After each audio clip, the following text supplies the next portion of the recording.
সৎ পথে চলবেন, হক হালালি চলবেন, টাকা পয়সা বেশি হবে না। অন্যরা তো দূরের কথা, নিজের আপন মা বাবার কাছেও দাম পাবেন না, ভাই বোনের কাছে দাম পাবেন না, বইয়ের কাছেও হয়তো দাম পাবেন না, ছেলে মেয়ের কাছেও হয়তো দাম পাবেন না, বন্ধু বান্ধবের কাছেও দাম। সৎ পথে চলবেন, হক হালালি চলবেন, টাকা পয়সা বেশি হবে না।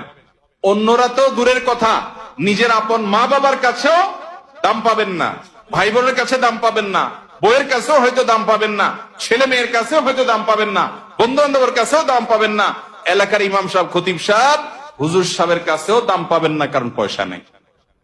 কিন্তু আল্লাহর কসম, যেই জায়গায় দাম পাওয়া দরকার সেই জায়গা ঠিকই পাবেন। আরশ আজিমের মালিক আপনার অনেক বেশি মূল্য দিবেন। নবী করিম সাল্লাল্লাহু আলাইহি সাল্লাম কতবার এরকম বলেছেন সাহাবীদেরকে, তোমরা কোন জান্নাতি লোক দেখতে চাও? বলি ইয়া রাসূলুল্লাহ, দেখতে চাই। একটা লোক চলে যাচ্ছে সামনে দিয়ে, তিনি জিজ্ঞাসা করেছেন, এই লোকটা সম্পর্কে তোমাদের কি ধারণা? বলি ইয়া রাসূলুল্লাহ, লোকটা খুব সাধারণ একজন মানুষ, এত গরিব, সমাজের এত সাধারণ মানুষ যে এই ব্যক্তি কারোর মেয়ে বিয়ে করতে চাইলে কেউ তার কাছে মেয়ে বিয়ে দিবে না, কেউ তাকে পয়সা হাওলাত দিবে না, কেউ তাকে চেয়ার দিবে না, কেউ তাকে কদর করবে না। আরেক লোক আসছে, নবী করিম সাল্লাল্লাহু আলাইহি সাল্লাম বলেন, এর সম্পর্কে তোমার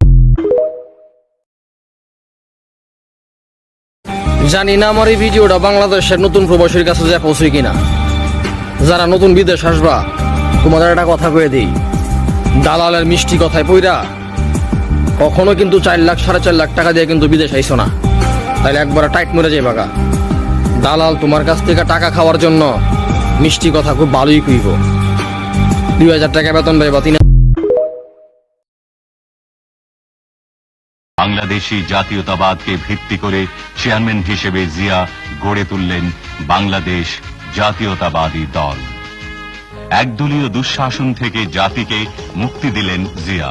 ৭৯ সালের 18 ফেব্রুয়ারি জাতীয় সংসদের বহুদলীয় নির্বাচনে জিয়ার নেতৃত্বাধীন বিএনপি লাভ করে নিরঙ্কুশ সংখ্যাগরিষ্ঠতা।